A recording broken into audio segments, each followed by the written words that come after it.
Mike.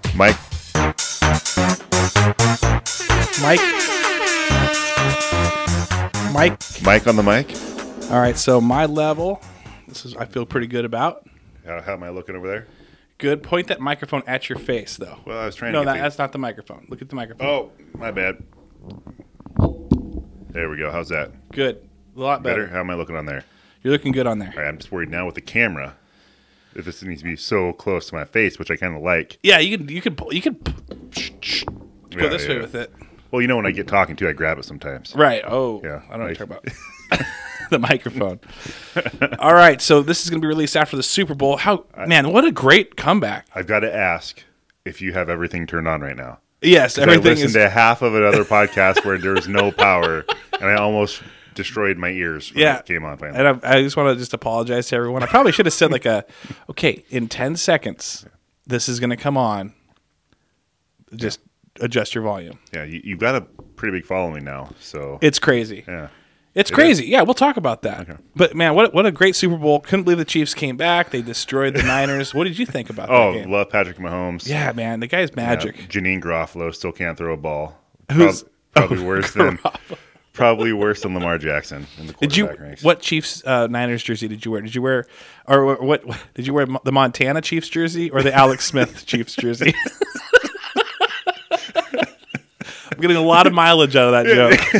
I told my Niner friends, I'm like, hey, what jersey should I wear, Montana or Alex Smith? Chiefs version. I hate the Niners so much. Me too. Me too. But this team's less hateable than the original Harbaugh, Kaepernick. No, I agree. There's still that rivalry, and you're just kind of like, yeah. I like Garoppolo. Seems like he's pretty chill. Yeah, seems like. Yeah, he's a cool girl. Yeah, cool chick. She's good at football. What do you think? What do you think about Richard Sherman, though? Be honest. I didn't like him. I didn't like his attitude when he was on Seattle. Okay. So now him being an rival makes me hate it that much more. Really? It's like that was when the whole defensive pass interference in the end zone. Yeah. That didn't get called on the Hawks in that final game. Right. And he's like, why would they call that? It's just, and then if that would have been reversed, he would have been crying about it all over. And then the next game they play, George Kittle literally runs into the defender and goes out to the sideline and same exact contact and everything and gets a flag. And Sherman's like, well, yeah, that's how it should have been. I was like, well, you can't have it both ways, dude. I get that you're trying to troll the internet right now, but don't be a troll. Right. Well, that's what we do best. Yeah. I like Sherman. I'm happy that he bet on himself. I'm happy that he did what he did, and I'm excited for him to play in the Super Bowl. I think from a business standpoint, that was a really bad decision. Because here's the deal: if that hamstring injury he had was worse, he's done. Or Achilles, any of that, anything, done. Yeah, Tommy John on his shoulder, or elbow, whatever. The hamstring gets a little bit worse. He's done, and all of us is so incentive based that I think it was a gamble, and I'm glad it worked out for him. But it was a bad gamble. Well, it was a good gamble now, though. Now it was a good gamble. It's like going to the casino and putting all the money on one number, and guys looking at you going, "That's an idiot. Don't do that. Don't do that." And then it hit, and you're like, "I'm a genius." Right. And it's like, were you really a genius? Yeah. Or were you, the thing is, it worked out for him. Yep. It did work out for him. So, Mike on the mic, Mike Martinez. Now, if you look at the top right-hand corner here, Adam yesterday on Random Chats with Adam, when we recorded, he said, that looks like Bill Murray. We get that. But it actually also looks like some kid drew Mike Martinez. Do you see it a little bit? Maybe. Put a beard on him a little bit, but has anyone said that you look like a celebrity, or you look, hey, you kind of look like so and so ever in your life? Yeah, probably. Not that I remember. It was probably someone like Ryan Gosling. Someone super like Brad Pitt. Right. Someone Right, like their backs. Like this little hair here and there. But seriously, never. Not that it sticks out. A singer, an adult film star. I literally not that I remember, which which is weird. I feel like someone at some point in my life would say, "Hey, wow, you look like that one dude." Yeah. Has anyone said you sound like somebody? And this is funny, but that I sound like you should be on the radio. Yeah. And that which led me to the I have a face for radio comment. Yeah. Which is, people say that to you or you say it? Oh, people say that. Oh, yeah. But not the face, but the voice. So they say, hey, and that's how you take the compliment. You're like, more like a face for radio. Right, exactly. Yeah. And then you walk away going, I'm like, would be the best DJ if I ever, in like another life, I'd be the best DJ right now. My music, like taste and what I know all about it and my voice. It is the best case scenario for DJ. Are you in business? Like if people come up to you and say, "Hey, Mike, I hear that we've joked about it. DJ Mike check. I know you got some equipment, this and that. You did some weddings. Gonna do Joey's birthday party. If someone were just kind of like, "Hey, you did the father-daughter dance last year, not this year though." No, out of town this year. You got the dates and you're like immediately booked a trip. Well, it was February 8th and I'm in Palm Springs the 6th and 9th. So I couldn't make that happen. You're like, hey guys, this father-daughter dance, we should probably go away on that weekend. It was a good experience, man. It was fun. So if people approach you, are you in? I think it depends. I do it for fun. Do it for fun. I have fun doing it, so I don't really. The only time I've ever charged anybody, I've done quite a few weddings and parties and stuff now, is the father-daughter dance because they like we have to pay you something, right? But yeah, most of the time I just do it for fun. I enjoy doing it, which is cool. What's the drive? Is there a drive? You don't have to mention. I think I may know, but do you just enjoy just doing it? Because you used to do the LimeWire. We talked about this in the past. Burn CDs for LimeWire, this and that. Like, do you like kind of putting together mixtapes and watching, like going from song to song and kind of see how that goes? Is it kind of addicting a little bit? The reaction, right? Seeing people, it is. It is addicting because it's you can go from a slow song, people are real close dancing or whatever, and then you can put on something that you throw on I Want to Dance with Somebody by Whitney Houston. Yeah. And it goes crazy. Yeah. And then just trying to figure out, okay, well, what am I going to do next? Right. And then just, beat sampling and things like that to try to get the right song. And, in your opinion, you're like, how is this going to go? Because you can't really base it off of fact, can you? There's no stats or anything that you could say, hey, this is a better song following up to this. Well, there is. So what beat, like BPM, so beat sampling. So you could be like, hey, we're dancing to Whitney Houston right now, and it's 98 beats a minute. Okay. So people are loving it. They're out there dancing. So you're like, hey, if I play something, that's quicker or slower on the BPM scale, then it's going to drive them in a certain way. And so you can start looking at things like that and saying, hey, I'm going to continue to play this kind of music because people seem to be enjoying it. What's your go-to song then? If you know that you're like the party's starting to go, and you're like, all right, if I throw this. Is there 3 songs that you kind of select from? Like, what do you go to? What's your go-to? It depends on the crowd. Okay. So, obviously a wedding is going to be different than just like a party. Right. But if you're, if it's dying down and you've got some, 30 to 40-year-olds out there trying to just cutting it up, you can put on anything that's juvenile. Little John. I mean, Little John. Dun. What's the no? I was thinking Get the Heck Up, but no, that's not one. What's the juvenile? Very much. Back that ass up. Back that ass up. No, I feel like represent from the 99 to 2000. the go-to everybody, regardless of, 25 to 40, you put on Lil Jon, From the Window to the Wall. Oh yeah, that's Hip's favorite song. I think that was. We've seen him get down to it. Yeah, that was his favorite song. One time after, we can say the thing is as the masked singers come on to the show, we take the mask off. This is who they are, and we can talk about them freely afterwards. Yes. Also, side note, we talk about the friend group quite a bit. If you know people of the friend group, okay, go up to them, tell them, I know everything about you now because of the podcast. Even if you don't know anything about them, if you guess that person is in the friend group, you just think, I think this might be somebody. Please, I'm asking you, walk up to them and say, oh, dude, heard about you on the last podcast. Dang, I know all about you. that'll be fun for me. That's a joke for me that I will laugh with, because then I'll have someone text and say, "What'd you say?" They will never listen to it themselves to find out, do the research. Mike and I know that this group rarely does research. That's Mike? Absolutely true. Yeah, rarely does Never. research, but then they form their opinions and they run with it. Right. Okay. Yeah, and this morning was funny. Big shout out to Emily Board out there listening. So she said something to one of our friends, and just it was hilarious to both Travis and I. Yeah. Yeah. And he's obviously thinking, "Oh, what are they saying? What are they saying?" Will he put the headphones in and listen to himself? Nope. No.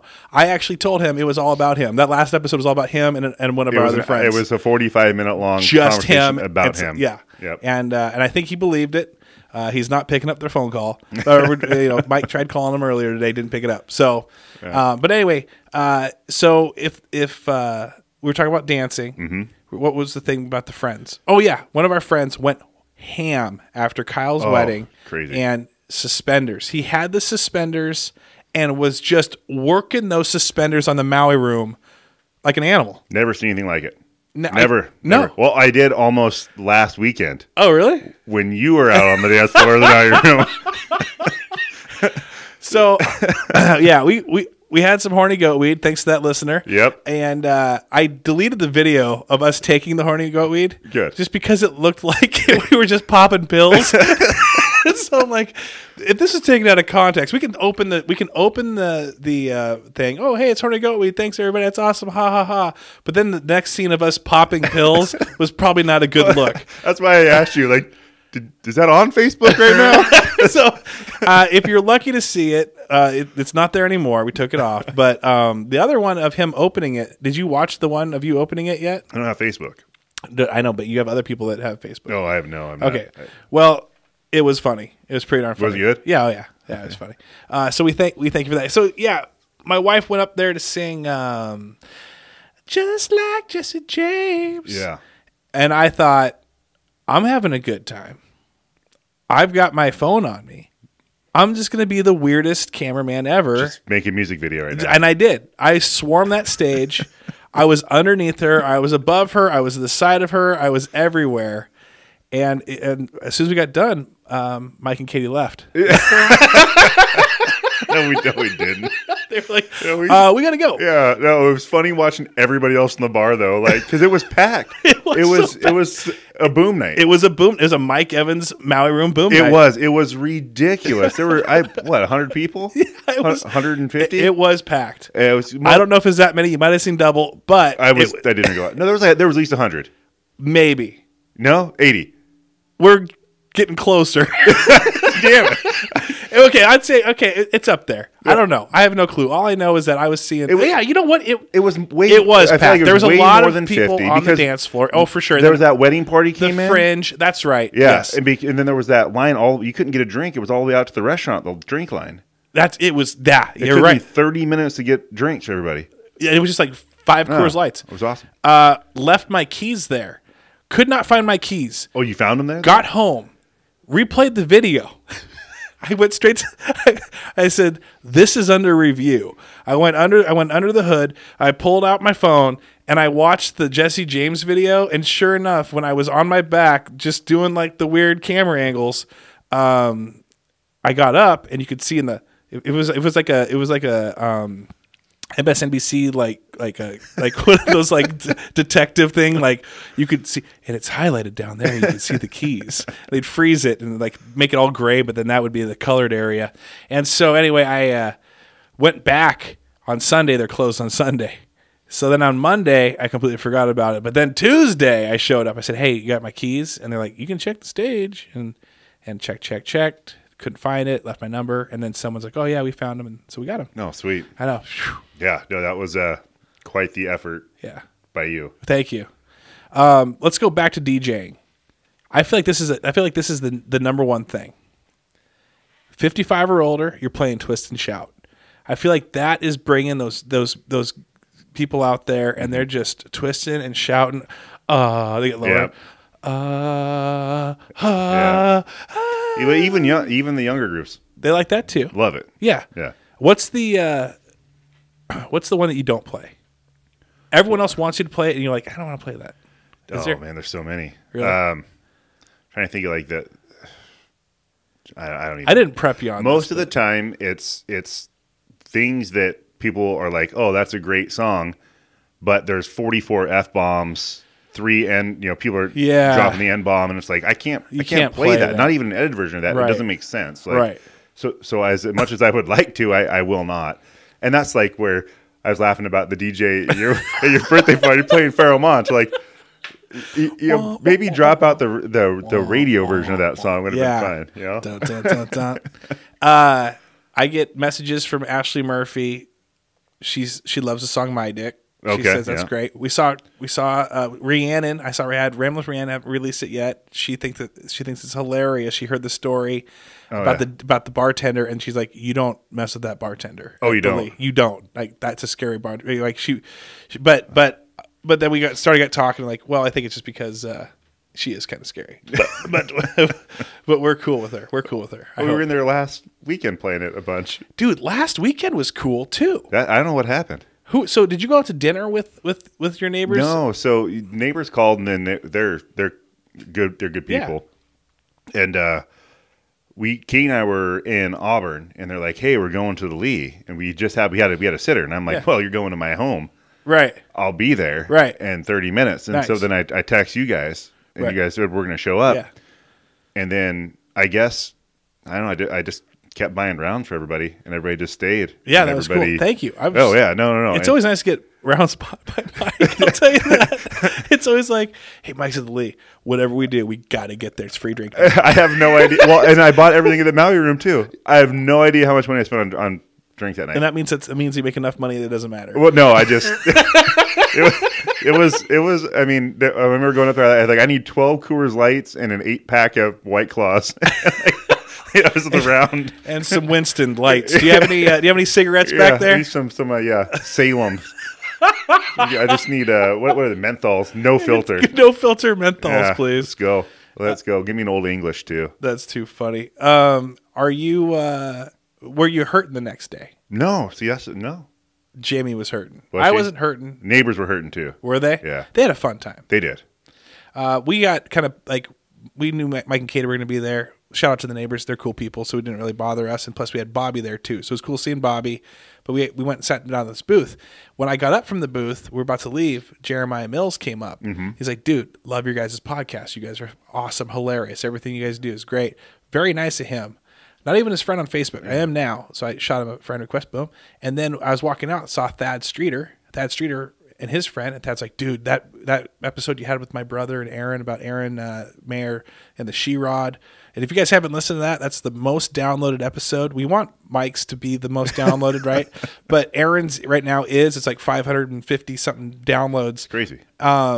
It's a hilarious story. It's a story where Jerry borrowed the greatest thing that Aaron has ever owned, and then got it stuck in the ocean beach, and then it's gone. Yeah. Like, it's completely damaged. And then so you hear the story and you hear Aaron's reaction. Oh, because you didn't let Aaron hear the story before the podcast. That was the greatest part about, like, genuine reaction. Yeah, Aaron called me and said, hey, Jerry just called me. The She-Rod is destroyed. I don't know the story. Can we get on the podcast so I can hear the story? I'm like, yeah, no, that's great. And it like took like a week and a half to even sync everyone's. It wasn't like, hey, tonight we're gonna record. Right. It was like, so Aaron for like a week and a half hadn't heard the story. That's so great. Yeah, so unsinkable friendship, sinkable She-Rod, or sinkable She-Rod. That's the episode. So anyway, so it's cool seeing them. That's great. It's cool people, but then you get the backlash. You get people that. Well, it comes with greatness, Travis. It comes with, I can only sign so many autographs before I can't sign any more autographs, and people get mad that I didn't sign their, like, hey, I can't sign your shirt. I got things to go do. Like, and that night was one of those nights where I just, it was just, you were like, oh, it's Mike on the mic, and like, oh, yeah, it was. It's crazy. The DJ almost gave up. Like, the DJ when Mike walked in, it was a nice DJ, good guy. Yeah. But he saw Mike walk in the door. And you could tell he's like, oh, like it would almost be like if you had, I don't know, Skrillex, right? Yeah. Or you got some other great DJ, and the DJ's playing. It's like, oh shoot, I'm at a wedding, and I'm gonna leave. Like, I'll sit where you're at. You get up here and rock this. Yeah, yeah. It's like me shooting jumpers and the late great Kobe Bryant walks in, like I got to try to be on my best game, and chances are I'm probably going to mess something up because I'm just so nervous about the greatness that's around me. That's true. And I like that shout out to Kobe Bryant. Yeah. I think that's what sobered me up, actually. That was Sunday morning. Yeah. And I'm just like, oh, is this one of those things on TMZ or whatever that's like, oh, yeah, no, this is just some fake viral thing. And I was like, no, as it got going. I'm like, yeah, when you sent that over, I was like, there's no way. Like, yeah. It's crazy. That was absolutely nuts. What did you think? We'll talk about Kobe. Want to talk about Kobe a little bit? Man, I don't know if I can handle it. Yeah, we can. Okay. Like, yeah, it was emotional. It was. It was one of those things. It's like losing that childhood hero. That we grew up. I mean, that was like MJ very early, and then it was just Kobe. Yeah, and when I saw, I remember getting Kobe's rookie card. And I think it was when they used to do like these 3 slotted cards where you get. I think I got Garnett and Kobe Bryant and somebody else, maybe Amari Stoudemire. I don't know who it was, But yeah, and that was kind of where I kind of got first introduced to Kobe. And then I didn't like him. And I didn't like him because it was the Sonics. It's a rivalry. They're in the same, Western Conference champion. Or, Ice Cube. Yeah. The Lakers beat the Supersonics, which was prior to Kobe Bryant. But doesn't, but it's the rivalry. You're just trying to show your music knowledge. It's the We get it, Mike. We get it, Mike. You're a DJ. It's the rivalry. But yeah, no, you're right. You're right. So... But yeah, the rivalry, and it's not like I didn't like him. But it was just that we were right. He was my rival, and then, I got a good topic for you, but we're gonna wait on it. So, anyway, it was one of those things where I was like, dang, dude. I think the part that like I could handle the Kobe, right? Like that. What I was like, okay, right. Grown man made a decision, got in a helicopter, he's flying. But when I heard about the other families and his daughter, like that was I can't imagine, and then you start seeing all the videos about, how good of a father he was, how much he loved his kids. And then you think about that moment for him and just, how that must've been. And then just the legacy and the greatness that he's leaving behind. Yeah. It was I've like seen a lot of celebrity deaths, but that one just it hurt. And I think that's when it makes people feel like he's just like everybody else, being human. Right. Before you viewed him as it's this amazing basketball player, great athlete, dedicated person, put in the time, put in the grind, really good at what he did. I remember watching his final game, and I listened. Did you hear what Shaq said? Yeah, afterwards?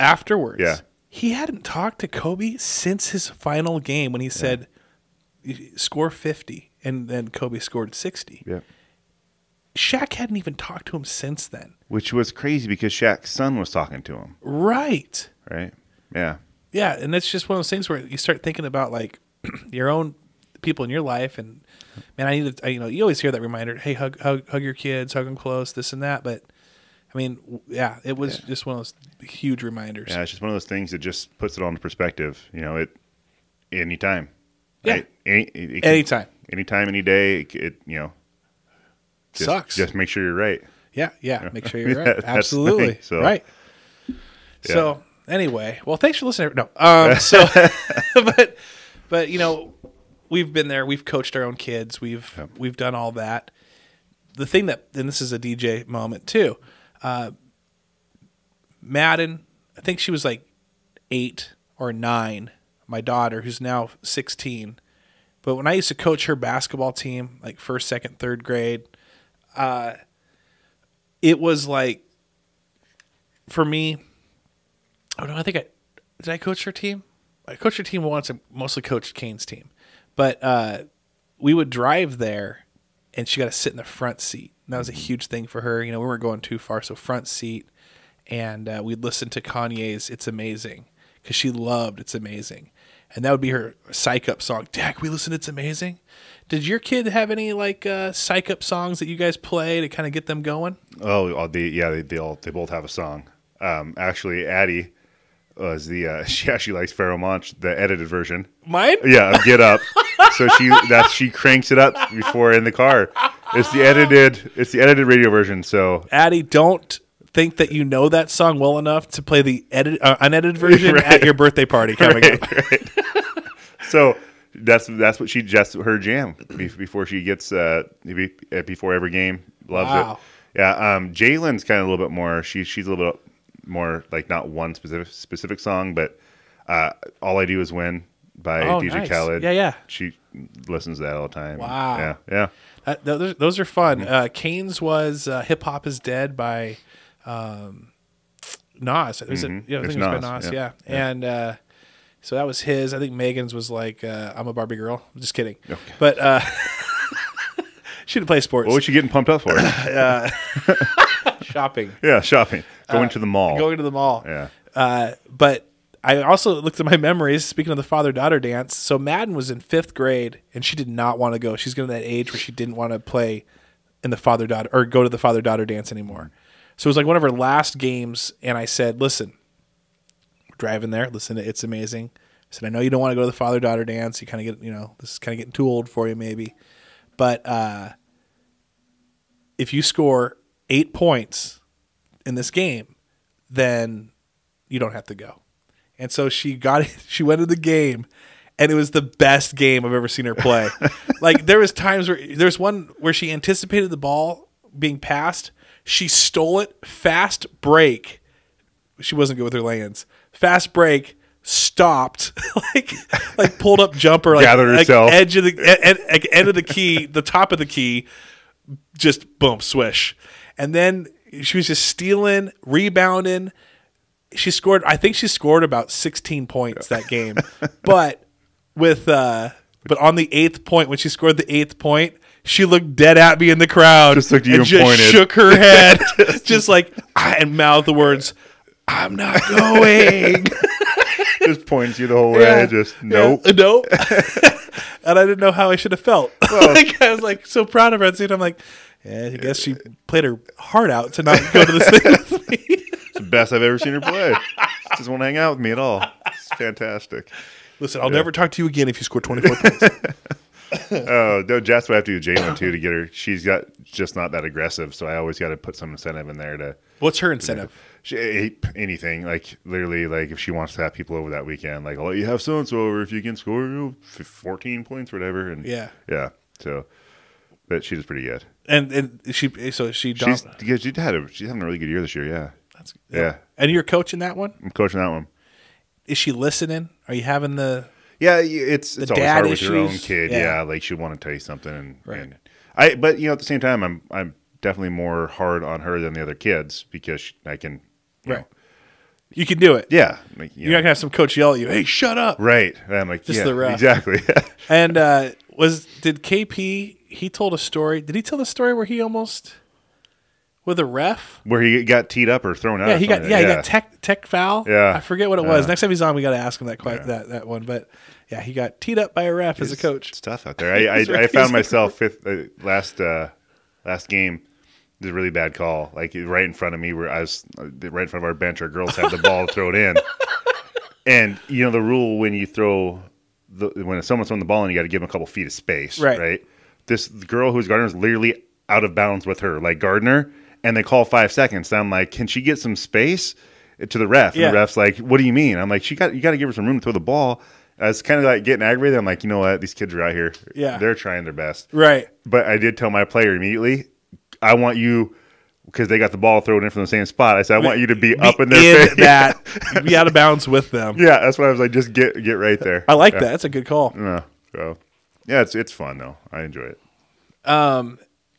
Here's the thing that I was going to ask you since we're talking about sports. Okay. I realized something the other day. Okay. I was talking to my wife, Jamie. Mm-hmm. She was talking about how she used to play on this fast pitch team, and she was like really good. And I may have shared this once or twice on something maybe people have heard already because it's pretty recent, but you may not. You haven't heard this yet. She was on this fast pitch team when she was like some teen.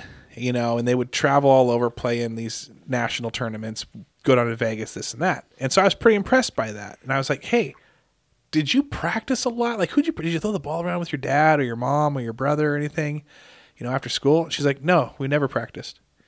I'm like, well, your team did. She goes, yeah, my team did like once a week. Mm-hmm. I'm like, but did you personally do it? And she said, no. I'm like, that's crazy to me because I would play basketball non-stop at home. Mm-hmm. I would go out there, shoot bank shots, shoot free throws, hundreds of shots every night, practice my dribbling, practice my rebounding, just throw it against the board and grab it, throw it up against the board and grab it, take everything that I've learned in any summer camp, Dairy Queen camp, whatever they had here, and would just do that. It would always, I'd always make the team, mm-hmm.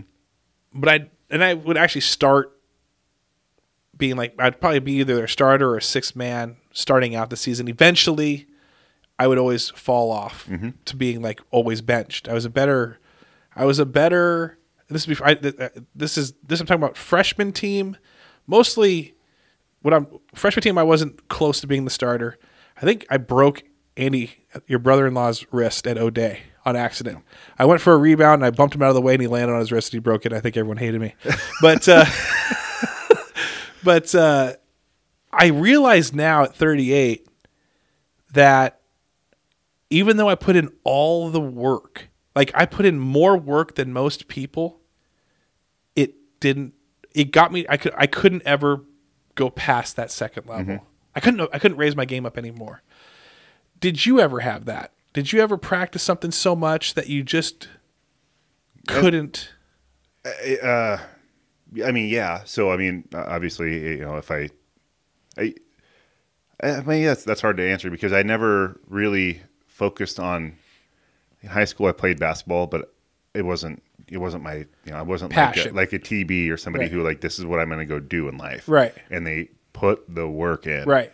Like, that's not what I did. I would show up to practice and go to open gyms or whatever, and that was it. But I didn't do any AAU things. I didn't do any, I didn't do any of that. So there's a lot more I could have done that probably would have made me a lot better at the sport, but I didn't put the time in. And so I wouldn't say that I've dedicated myself fully to something to realize that benefit. I'm getting that way with golf though. So what I'm finding out about golf is I really enjoy it now that I'm older. Yeah. But like the other day, I went over to Tyson's garage in his simulator, and I hit 150 balls probably, all the same way, all left.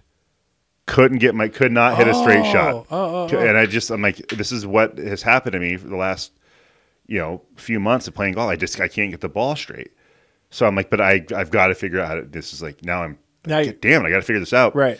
So to your point, I went and I grabbed Tyler Salisbury from the course. I texted him up. I'm like, hey, can you come give me a lesson? Just help me with my swing, right? And he's like, sure. So we went over to Tyson's garage, and within 30 minutes, he had me hitting straight balls. Really? Just completely. Was it your grip or what it was it? A little bit. It was more of my the weight transfer. From my backswing to my front swing. So crazy. And then literally like the how my club face was closed coming through on impact, and that was because of the weight transfer. So like he started linking all these things together, and he's like, hold the club this way, remember these things in your head when you're hitting the ball. And I just started doing them, and I started hitting straight balls, and just one after another. Yeah. And so repetition. But getting the reps in. It just gets reps. But I think to the guy's point before is the reps matter, because if you put bad reps in, you're just conditioning yourself to do the wrong things. Right. So the reps matter, and then the quality of the reps matter. I thought you said reps matter. Reps do matter. But I think it's also the quality of the rep now too. Oh yeah. So the guys that's what we, like. Well, that's what they say when they say practice, go practice full speed. Yeah. And it's because that's how it's going to be in the game. Yeah. And so I don't know, maybe I was just like lazily throwing shots up, or maybe I was just doing that. Yeah, I think basketball, that's definitely true. Like any contact or semi-contact sport, I think is definitely true, because you can't prep yourself for that kind of sprint, or that kind of impact that you're going to take, or taking a charge at full speed, unless you're going full speed. Yeah. Otherwise, it's going to surprise you in the game. Well, I think it was a lot like Brammy, because Brammy, man, that guy, you play him in a game of horse, he hits everything. Yeah. He's just, and I think, but in a game, it's just, I think him and I kind of practice at the shooting around, but game speed is a lot different than just shooting around. Yeah. I mean, some of the craziest games I've ever seen is like 50 and older leagues, where the guys can just, they don't miss a shot. Yeah. they can all just stroke, but none of them can really run that in much. the games because the game slowed down. Yeah, but I mean, they just can't. Dude, that's good. Yeah. That's helping me. Okay, so I'm pumped. Maybe I've been my whole entire life, all that practicing it as a teenager, thinking I was going to go on to college and then the NBA. You've been prepping for the 50 and older league. Yes, absolutely. I'm prepping for the 50 and older league. There's more things to look forward to, dude. Maybe the wheelchair league too. I'll see if that works. If like down the road. Yeah. If I get to I'm 80 years old, just the geriatric. Yes. Absolutely.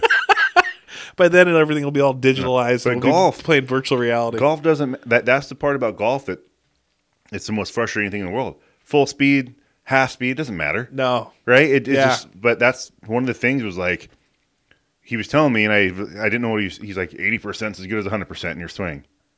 And I was like, what? What do you mean? He goes, dude, you're gonna hit the ball 10 yards farther if you give this all you got, or you can give yourself a nice easy shot at 80%, and you're going to be 10 yards shorter. What's your more strength with golf as you're preparing for this this Cali Bowl that you guys got going on? Mm-hmm. Is it driving? Is it your what's the strong part of the game right for now? For you, yeah. 50 yards and in. So you're like 1 to 2 putts. Sound like your putting game's pretty good. Yeah, I can normally 2 putt, and I can pitch, chip, and putt with the best of them. Yep. So you just need to go to a par 3 course, is what you're saying. Well, you can just dominate, putting up course records. Well, 100. The par 3s though. I mean, you get 170 yard par 3 or something. It's, right. I'm still swinging a 7-iron, 6-iron, trying to get her there. So, yeah. Are you bringing? Are you flying? Have you flown clubs before? Yes. Is it? What is it? Is it easy? Is it not? Yeah, just check it like a bag. Okay, no big deal. Throw it in there. Yeah. First class, baby. Delta. Are you Diamond. First? Did anyone join you in first? No. Nobody. I got upgraded. I booked the flight, and because of my diamond medallion, whatever status I had, they were like, "Oh yeah, just go in first class." Nobody. Do you know who you're paired up with yet? In first class? No. I'm talking about. What do you mean? My opponent? Yeah. Ty, of course. Oh yeah, that's right. Yeah, and then I'm with Mark. Mark's playing hips.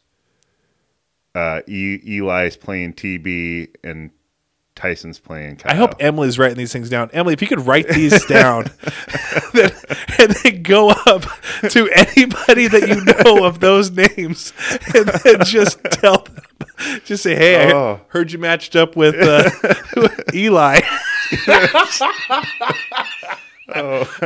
How'd that go?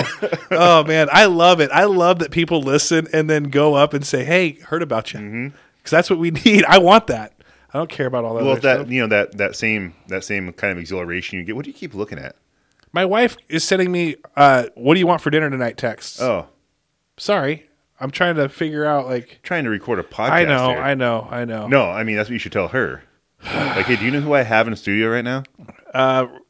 Let's see. So you keep. I've got to get Hollenbeck back on here, and not Joey Kate, because she absolutely crushes the podcast. Kate. I do. Kate Hollenbeck. I need Kate Hollenbeck on 200 downloads. Yeah. She is I think she's the true talent in that group. Now, it's cool. Yeah. Joey, it was great having her or having you to kind of be that pedestal, that like, what am I trying to, like a lily pad, and I was able to jump from your lily pad then to Kate. Right. Kate's the talent. Oh, Kate's, yeah, I mean, the fact, I saw the stats that you showed. Yeah. Stats. Unbelievable. Stats form opinions, guys. Opinions don't form stats. Okay? Unbelievable. Crushing it. That's why I told you we need to get the good Hollenbeck on. Well, I was a little short. I was like a little late notice. Yeah. I'm just kidding. Joey loves this when we start talking about how great Kate is. I'll get FaceTimed after he hears this going, oh, really? Oh, is that how it is? Okay. But I cannot believe how stressed out he is about this DJ situation at his party. I think it's going to be an awesome party. Oh, it's going to be a great party, but I just need him to relax about the DJ. Do you know what you're going to wear yet? Well, yes, I gotta. I've got a suit that will work, but I've got to go get like the 20s hat. 1920s hat. Yeah. Little speakeasy. Yeah. But I need him to calm down I got it. You just relax about this. You just one thing you don't need to worry about. And I have that Saturday night when we were at my room, he FaceTimed us, and then he was texting me and he was saying, "Hey, like I'm not worried about Mike. It's good. We're good." Yeah. So I think he feels good about it. But if you keep saying you're not worried about something, you know, that's great. Like, yeah. It's gonna be fine. It's gonna be fine. It's gonna be fine. No, it's good. It's good. No, we're fine. We're fine here. We're great. We're great. Life is good. Nothing to worry about. Speaking of Kate's and podcasts and this and that, Katie, your wife, yes, big podcast fan, loves podcasts. Huge. Yeah. No, she doesn't. She doesn't like them. She does not. She just doesn't get it. Yeah, she doesn't understand the appeal. So I made her listen to our last one when we were in the car together, and she literally the whole time was like, "This is why do people listen to this?" That's what she and I was. But she's got a point. Yeah. I didn't argue with her. Yeah, no. You're just saying what we're all thinking. We're all going along like, hey, people are listening to this, so we're going to keep this going as long as we can. Meanwhile, it's us listening to it on repeat. Just jacking our own stats up. But you guys drove, when you guys bought your new vehicle, like back in April or May or October. When was it? October? I don't even remember. Whenever you guys bought your vehicle, because I was in Vegas, and you guys were like, hey, yeah, we're going to be swinging by. And then you kept driving. Oh, I was like, oh, hey, when are you guys going to be here? Oh, we just passed Vegas like 3 hours ago. Yeah. I'm like, okay, cool. Yeah, we did not want to stop. But I remember that I was getting texts periodically on your trip driving back that say, "Oh, just listen to this one." Yeah. Was she sleeping during those times? No, I don't know what she was doing, but just playing. I was driving, so I was playing it. Oh, so you weren't out with your headphones on driving? No. It was like the whole family was listening. The whole family wasn't there. Oh, it was just Katie and I. Oh, really? Yeah. That sounds. And you guys just. Wow, did you guys switch off driving at all? Yeah. Okay. It was. I mean, we did it, and like, yeah. I mean, we drove from. I feel like you did it pretty fast. We did Chandler, Arizona. We drove 12 hours the first day, and we got to Cactus Pete's there on the Nevada border, and then drove the rest of the way the next day. And like 5. That's probably the way to do it. You guys did it to purchase the vehicle and drive it back up, right? No, Tyson found us the car, so yeah. we wheeled out the car from Tyson, but it was in Arizona, right? And I told Katie it's in Arizona, and she's like, well, I could go get some sun. Yeah. And I was like, well, I could do that too. So we went and stayed a few days at a friend's condo, hung out at the pool, and then just drove home. And I like the fact that it's driving on your long trip to anywhere. The car's clean, it's vacuumed, and you've got your luggage in there. Mm-hmm. But here you're driving, it's almost like you flew in and you're driving home and it was clean, it was vacuumed, you had your luggage in there. It wasn't like this big piece of pile that you had to like clean out afterwards. Well, we took it to Tyson anyway because I do a couple things and they detailed anyway. So wow. Yeah, super clean. We got it. But wow. You guys know what you guys are doing. Yeah. All right. Well, anything more? I mean, we might record a little bit later. A little bit later today. But Addie's got a game at 6 or something. I got to be at, but okay. Well, probably not. We probably won't be recording again then today. We'll see. Are you gonna turn around? Are you gonna go? What's your plan right now? Leaving here. Okay. Going to pick up line at Kibler. Okay. Grabbing 2 kids. Nice and close. What time is it? 3:07. Oh, we can record a little bit. Oh yeah, I've got 3:30. I can probably leave here. So we got about 15 minutes. Yeah. All right. Well. We're going to end this one. We're going to jump into a new one. Want to do that? Yeah. All right. Everyone, thanks for listening. Emily, please, if you see anybody out there that you may think, go up to them and just say, high five them. Say, Full Buddy Cast.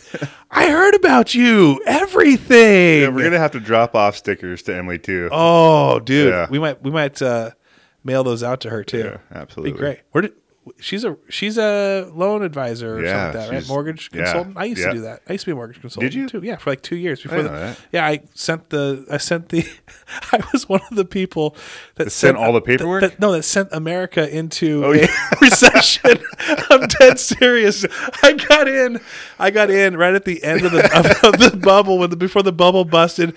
I got in there and they're like, okay, so here's the points that you're going to make. So if you and this is how they did this. If you guys want to learn this real quick, I'm sure things have changed now. Obviously I'm not into it anymore, but they would say, okay, where I worked, they'd say, this person, it's a fast and easy. They've got great credit. They got great loan to value, got great debt to income, all that stuff. And we're going to, here's what Countrywide's offering you. Here at a 6.5% interest rate, they'll pay you $700. But for a 7% interest rate, they'll pay you $1,700. But a 7.5 interest rate, they'll pay you $3,000. Now that's Countrywide. Now Bank of America, if you bring that at 6.5%, it's gonna be $400. But if you bring it at a 7%, that's gonna be $2,400. So that's how. So you would just kind of go through, and you would see what your person qualified for. You're also, it's your job too. So you would think about, okay, I want to, these are my friends or whatever. I need to make money off this too, though. I can't just like spend 30 days of collecting paperwork and sending it in and this and that and calling places. And so for 30 days, I know I'm going to be working on this at least. It could extend and this and that. So I need to kind of calculate what I'm worth and then, but also not jack them up. Right.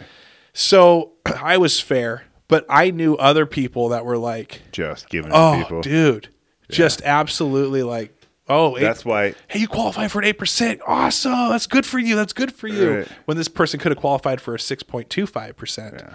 And that's the thing that's why every transaction I've ever done that had to do with real estate has been done through Emily. Yeah. Awesome. It's literally the easiest thing that I ever do. Like I'll email her. I'm like, hey, I heard rates are going down a lot. Can we refinance this or whatever? And she's like, I'll let you know when the right time is.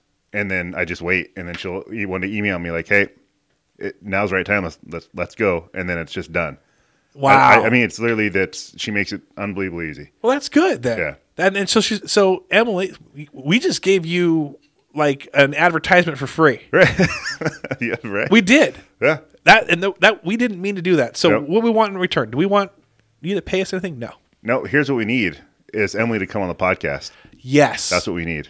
Yes. Tell us about the world of real estate loans and financing. Absolutely. I've got some questions. Absolutely. Now. I got and Ben Craighead too. He's doing the same thing. Pair him up. Bring him on. Yeah. We could do a little Jeopardy of of mortgage consulting. You know what we should do is guess their credit score and have random people on a screen where they'd have to guess the credit score. I don't want you guys guessing my credit score. But yeah, no, I like that. Yeah. And then but yeah, not only Emily that you come on to this thing, but the payment that I really want is for you to go up to a few people that we know and tell them, ooh, that last episode, wow, learned something new about you. Oh, man. Yeah. Well, next episode, we can talk about my cancer scare. Yeah. Okay. Cool. Yeah. That's always good. Hey, guys, stay tuned for a very almost terrible story about how I almost got cancer. Worked out all right. Are we good now though? I think so. I have to go. Yeah. No, I think we ruled out the cancer part. Okay. Listen, guys. On the next episode, I know we were talking, joking this and here and that about going up to other people. Now I want you to go up to Mike. And say, I learned way too much about you in your last episode. And then instead of like being like really good about it, be like, yeah, don't share that again. That's way too much. Yeah, dial it back. All right. Well, everyone, thanks for listening. Tell your friends. Send us questions. Tell other people about us. Tell people that you think that know about us, that you know about them. Mike, thanks for coming on. Yeah, anytime. And we'll record another one. But everyone have a great week.